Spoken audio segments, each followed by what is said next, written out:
자, 그러면 이제 파이썬에 대한 강좌를 시작할 건데요. 일단 첫 번째 시간으로는 저희가 이제 파이썬에 대해서 한번 배워보게 될 거예요. 이제 보면 파이썬이라고 하는 게 뭐냐면 구문이 간결하고 우리가 빅데이터나 인공지능에 활용되기 쉬운 언어인데, 우리가 이런 파이썬을 활용해서 우리가 다양한 웹사이트들을 개발할 수가 있어요. 근데 제가 일단은 먼저 설명을 드릴 부분이 뭐냐면, 변수에 대한 부분이랑 또 매개 변수, 또 인수, 또 함수에 대한 부분이 있어요. 파이썬에서 함수는 뭐냐면, 우리가 어떠한 프로그램을 동작을 시키면 그 해당하는 결과값이 나올 거고, 내가 예를 들어서 기차를 타고 서울을 간다 라고 하는 도착지가 서울이잖아요. 그러면 그 타는 과정이 바로 함수를 실행하기 위해서 함수를 호출하기 위한 실행 과정의 그런 과정의 한 형태다, 이렇게 생각을 하시면 돼요. 그게 바로 함수 호출하는 과정이 이제 말하자면 기차를 타는 과정이 비슷하다라고 생각하시면 되겠고, 우리가 여기에서 또 보시면 순서대로 보시면 변수라고 하는 또 개념이 있어요. 변수는 변할 수 있는 값이라고 생각을 하시면 돼요.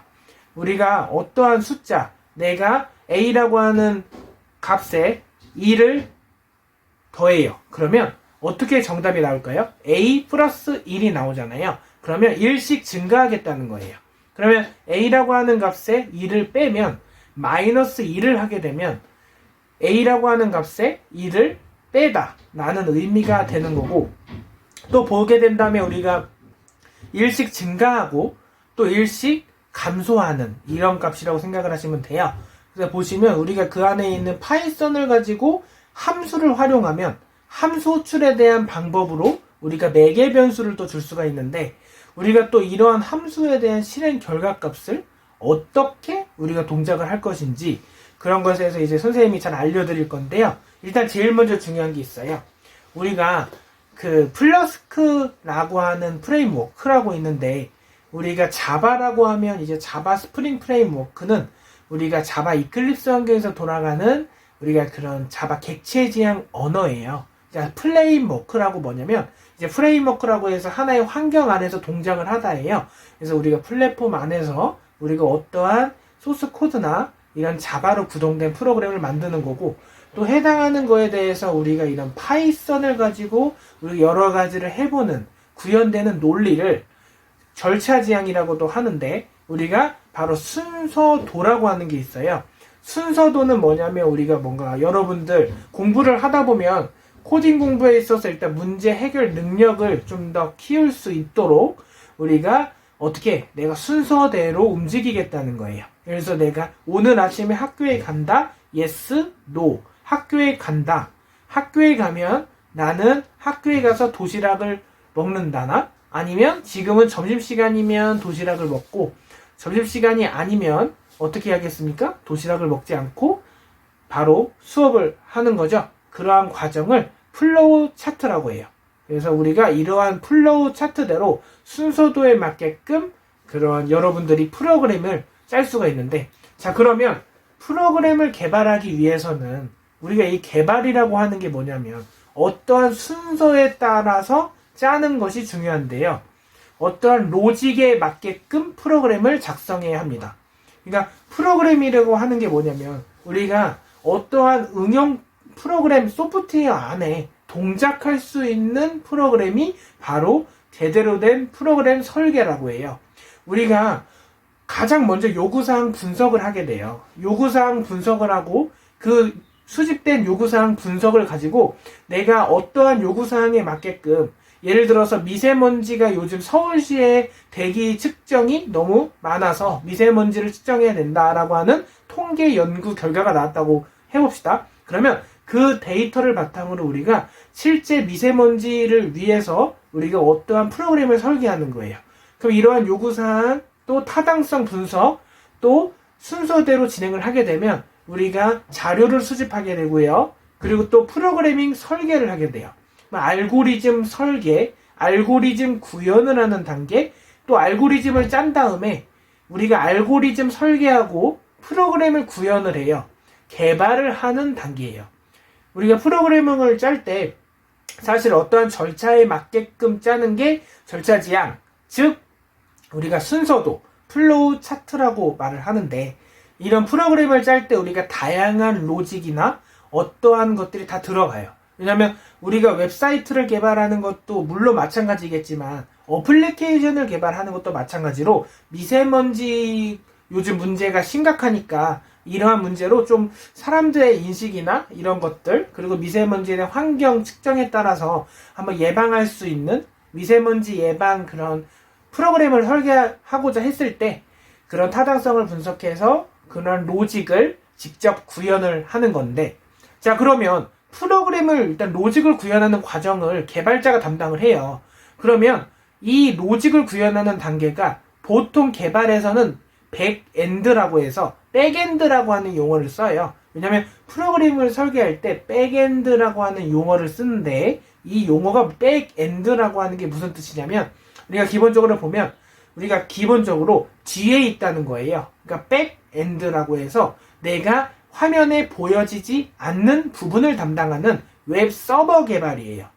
우리가 스프링 프레임워크라고 하는 플랫폼에서 동작할 수 있는 프로그램을 개발하는 건데, 이러한 것을 개발을 하는 개발자들이 바로 백엔드 서버 개발자다.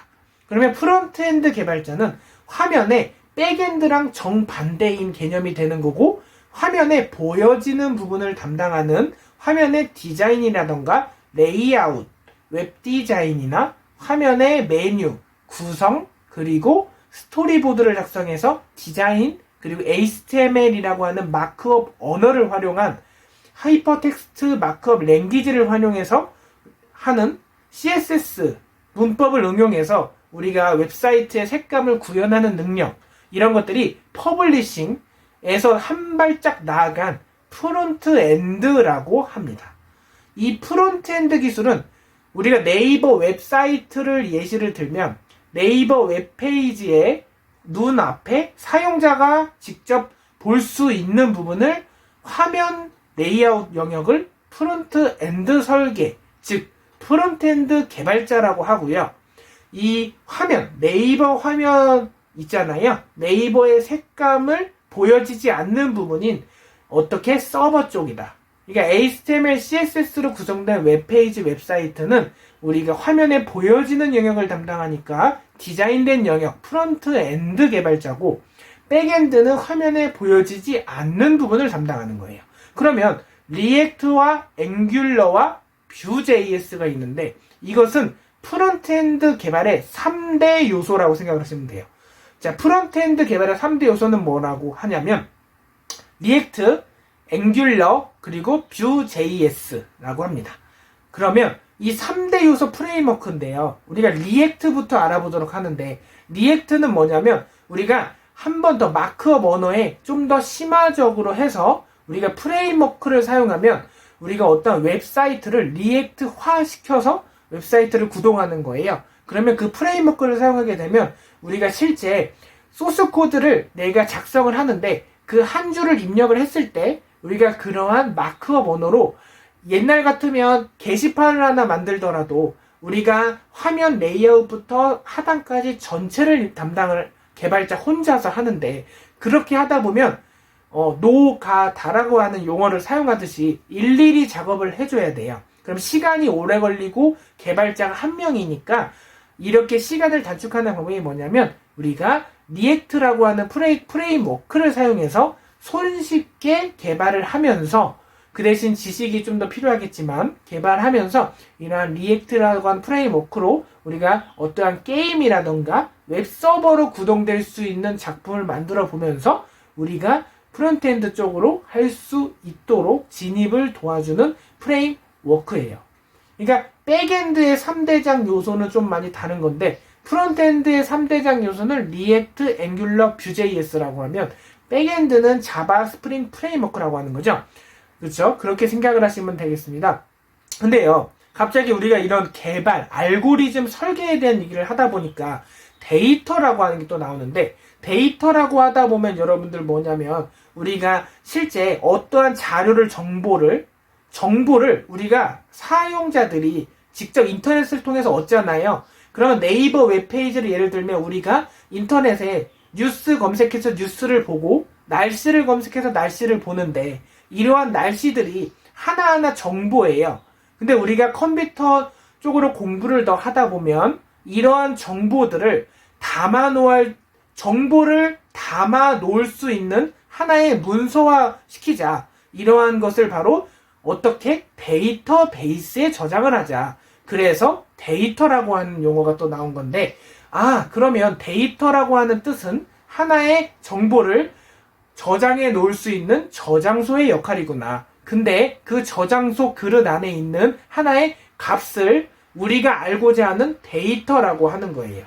이해 가시나요? 그래서 이러한 데이터라고 하는데, 그러면 이 데이터라고 하는 데이터 값을 담을 수 있는 정보 저장 그릇에 담으려면 뭘까요? 데이터베이스예요. 왜냐면 데이터베이스라고 해서 DB라고 쓰는데, 휴대폰에도 SD카드랑은 좀 다른 영역이긴 하지만 우리가 데이터베이스라고 DB 영역이 있어요. 안드로이드 앱에도 DB가 있고, 그리고 웹사이트를 개발하는데 MySQL을 사용해서 서버를 구동시켜요.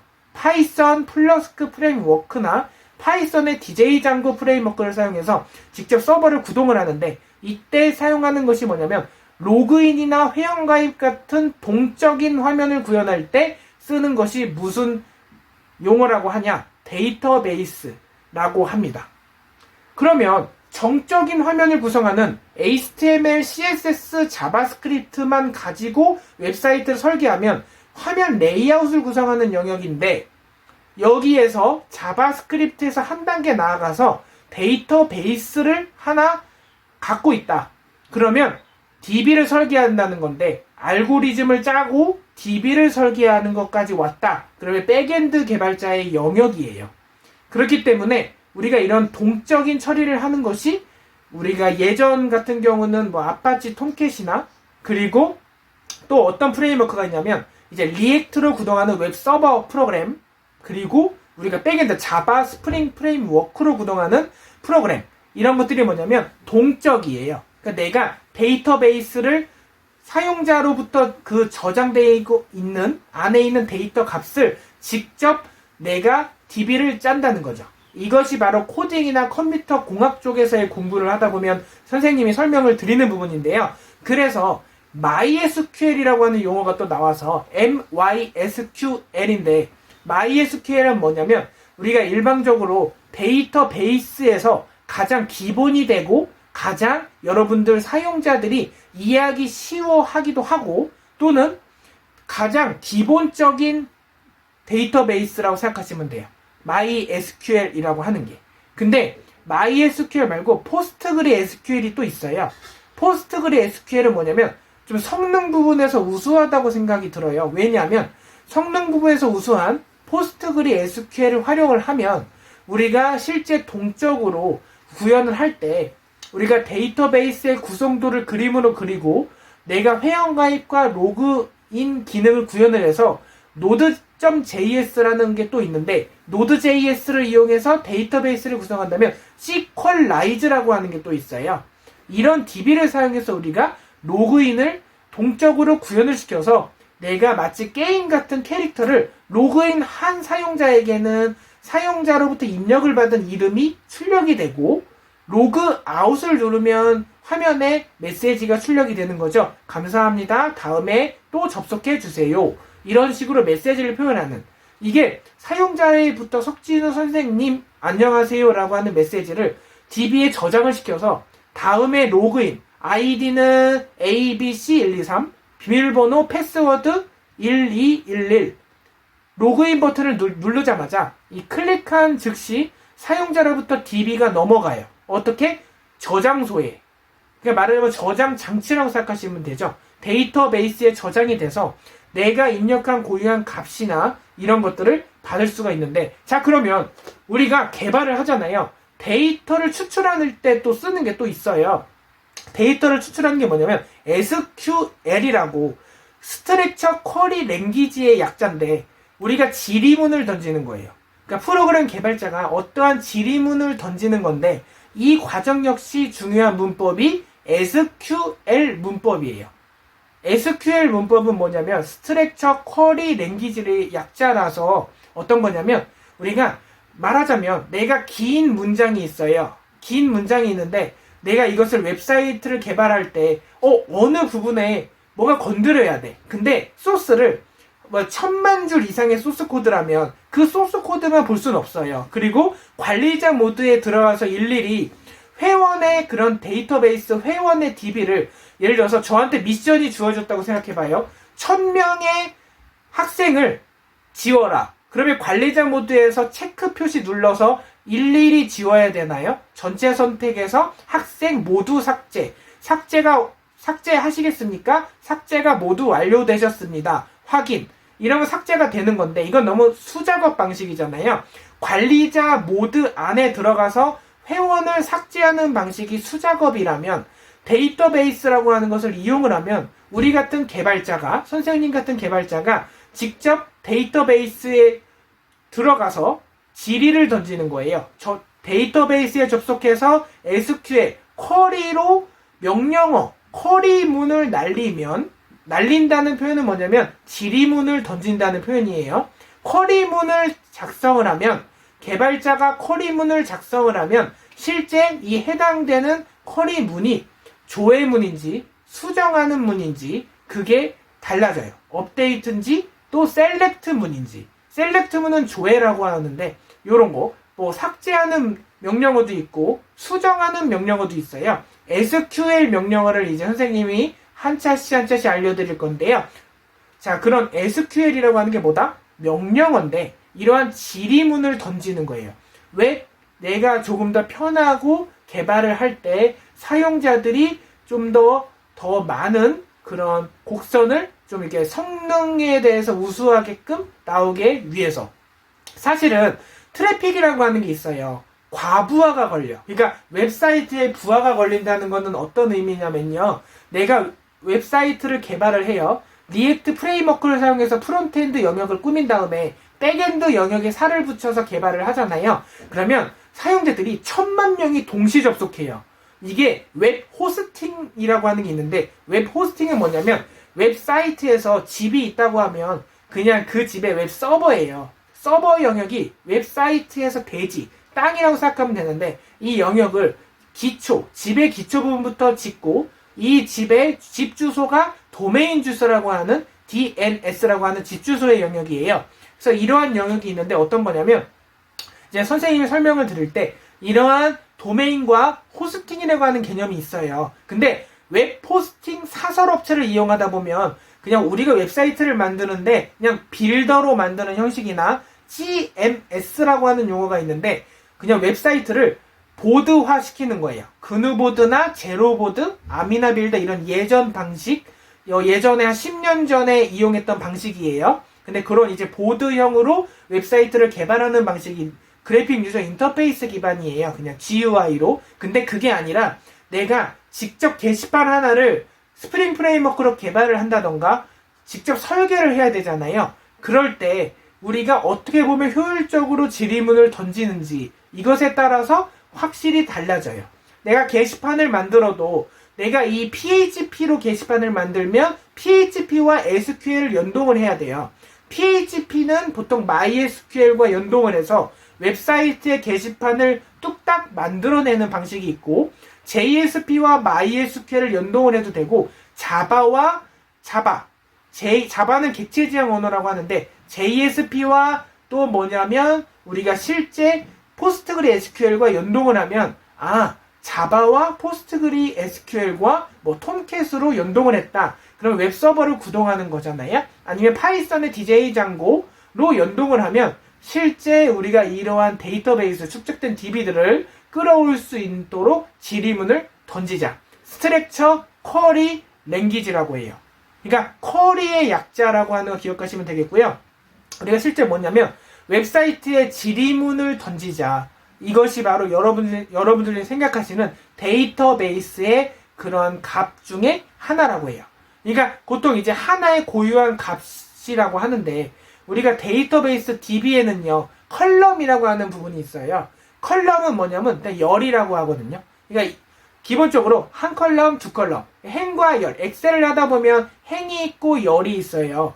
보통 여러분들이 이제 엑셀이나 이런 걸 공부를 하다 보면 매크로 부분도 나오겠지만 코딩에서는 이제 뭐냐면 하나하나의 SQL 질의문을 던졌을 때 그 해당하는 내가 A 열에서 A 컬럼에서 내가 몇 번째 행 A 컬럼 몇 번째 행에 있는 김철수라고 하는 군을 그 군의 학생 데이터를 가져와라. 김철수의 학생 수를 가져와라. 이런 것이 바로 SQL 쿼리 명령어를 질의문을 던지는 방식이라고 합니다. 그래서 여러분들 이렇게 아시면 되겠고요. 사실 선생님이 이렇게 오늘 도움 되는지는 모르겠지만 선생님이 알고 있는 지식들 그리고 현장에서 강의한 경험으로 많이 얘기를 했지만 요런 사실 질문들도 많이 나오지만 앞으로 궁금하신 부분이나 선생님이 앞으로 교환이나 아니면 이렇게 실제 1대1로 화상 강의를 진행을 하면서 수업이 있을 때 궁금하신 내용은 언제든지 유튜브 댓글이나 문자나 이렇게 전화 주시면 선생님이 언제든지 강의하도록 이렇게 잘 알려드릴 수 있도록 도움을 드리도록 최선을 다하겠습니다. 자, 선생님은 지금까지 마치도록 하겠고요. 이제 여러분들 끝까지 들어주셔서 감사하고 여러분들은 이제 구독과 이제 좋아요를 한 번씩 꾹 눌러주시고 마치도록 하겠습니다. 자, 여러분들 오늘 끝까지 들어주셔서 감사했습니다. 석진우 강사였습니다. 감사합니다.